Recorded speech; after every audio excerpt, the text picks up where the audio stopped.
Bonjour à tous et bienvenue aux vidéos sur le rapport mensuel de l'USDA sur l'offre et la demande des grains du mois de juillet. Le marché y a réagi positivement pour le maïs et le blé alors qu'il a été plutôt neutre pour le soya. Pour la première fois depuis le conflit commercial entre les États-Unis et la Chine, l'USDA a révisé à la baisse les exportations américaines et les importations chinoises de soya. De plus, l'USDA n'a pas touché au rendement américain de maïs et de soya malgré la bonne progression des cultures. Finalement, il a incorporé les changements des superficies qui ont été publiés le 29 juin dernier. Pour le maïs, la production a augmenté de 190 millions de boisseaux. La demande fourragère et résiduelle s'est accrue de 75 millions de boisseaux. Celle pour l'éthanol a fléchi de 50 millions de boisseaux et les exportations se sont intensifiées de 125 millions de boisseaux.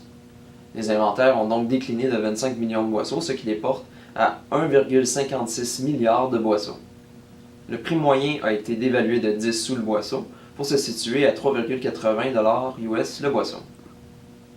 Sur l'échiquier mondial pour 2017-2018, la production et les exportations brésiliennes ont été corrigées à la baisse de 1,5 million de tonnes et de 3 millions de tonnes respectivement.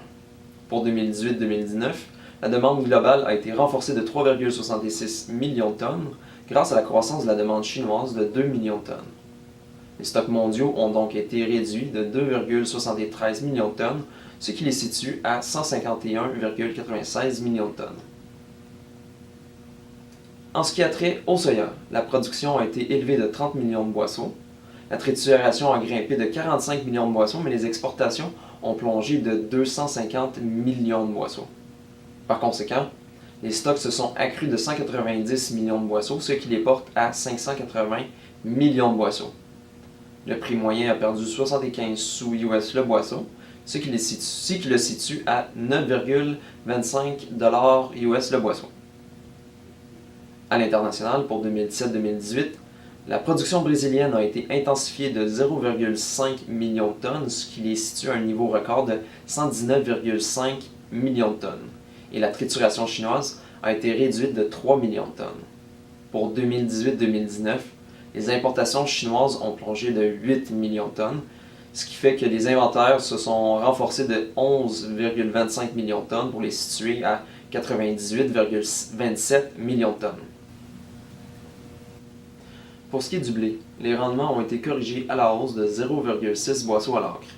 La production a été intensifiée de 54 millions de boisseaux, la demande a été élevée de 10 millions de boisseaux et les exportations se sont intensifiées de 25 millions de boisseaux. Les inventaires sont augmentés de 39 millions de boisseaux pour les situer à 985 millions de boisseaux, ce qui demeure sous les stocks de 2017-2018. Le prix s'est dévalué de 10 sous le boisseau pour le porter à 5 US le boisseau. Au niveau mondial, la production a chuté de 8,43 millions de tonnes en raison d'une diminution de la récolte de 2 millions de tonnes en Australie, de 4,4 millions de tonnes en Union européenne, de 1 million de tonnes en Chine, de 1,5 million de tonnes en Russie et de 1 million de tonnes en Ukraine. Malgré la demande fourragère chinoise de 2 millions de tonnes, la demande mondiale s'est repliée à cause principalement de la baisse de la demande de 1 million de tonnes en Asie du Sud-Est et de 1,5 million de tonnes en Union européenne.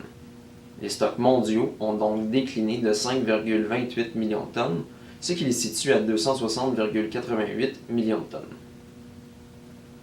Ce fut un bref résumé de notre analyse du rapport de juillet. J'espère que cela vous a plu. Si vous voulez en lire davantage, je vous invite à consulter notre site internet au www.pgq.ca et je vous dis au revoir.